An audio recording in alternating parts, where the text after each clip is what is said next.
Welcome to Crack a Pack. My name's Andrew. Today we're cracking open Dominaria United.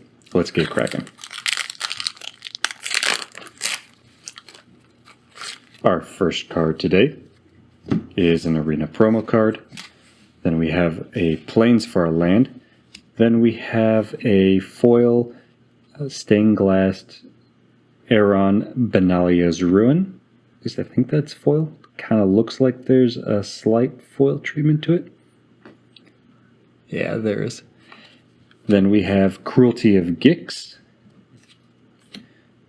Tura Kennered Sky Knight, Blight Pile, Linebreaker Baloth, Sunbathing Rootwalla, Argivian Phalanx, Extinguish the Light, Tattered Apparition, Haunting Figment, Academy Wall, Flowstone Kavu, Yavimaya Sojourner, and Shield Wall Sentinel.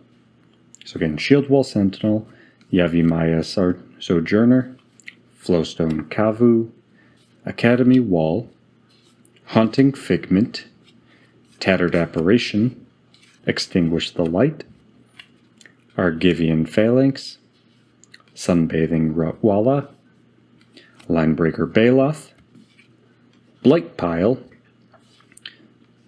Tura Kennered Sky Knight, Cruelty of Gix, which for 3 black is a saga with read ahead that basically lets you choose what chapter you start on for this saga.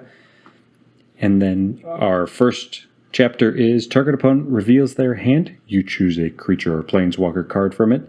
That player discards that card. Chapter 2, search your library for a card. Put that card into your hand, then shuffle. You lose 3 life. And the third and final chapter is put target creature card from a graveyard onto the battlefield under your control. All 3 of these feel good. And at the very least, chapters 2 and 3 feel worth the mana cost just by themselves. Tutoring and reanimation are 2 effects that are typically pretty costly. So seeing both of them on the same card, potentially getting them one after the next, or one turn after the next, is well worth the 5 mana total for this saga. And with the read ahead, being able to skip chapter 1 and go straight to 2 for that tutor feels really nice. I honestly would probably do that.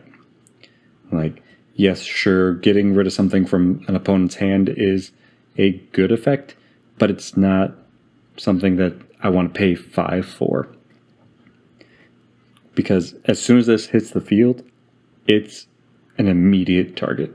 So if you're putting it out and leaving it at chapter 1, it's probably not going to see chapter 2. If your opponents have any sort of enchantment removal, this is gone.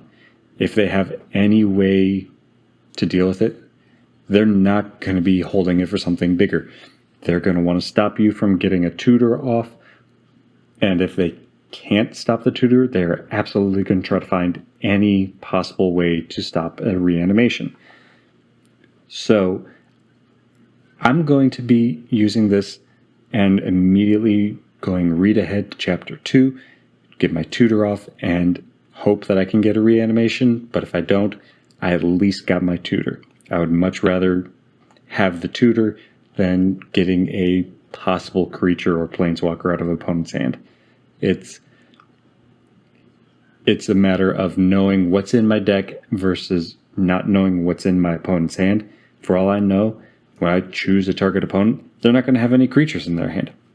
Whereas I know what's in my deck. I know what combo piece I want to get off of this. And if I get to reanimate, even better, because it targets any graveyard. By the time I can cast this, which is 5 mana, there's going to be at least a couple creatures in graveyards, hopefully in mine, that I can reanimate. But even if I'm going to an opponent, there's probably something. So that's my take on this. I would be immediately just read ahead to Chapter 2, get the tutor, and hope for the reanimation too. But if I don't get it, that's not the end of the world. I got my tutor. Next we have our foil Stained Glass Aaron Benalia's Ruin, and a Plains for our land. And that's all for today. Thank you for cracking along with me. Be sure to check back tomorrow as we crack open another pack.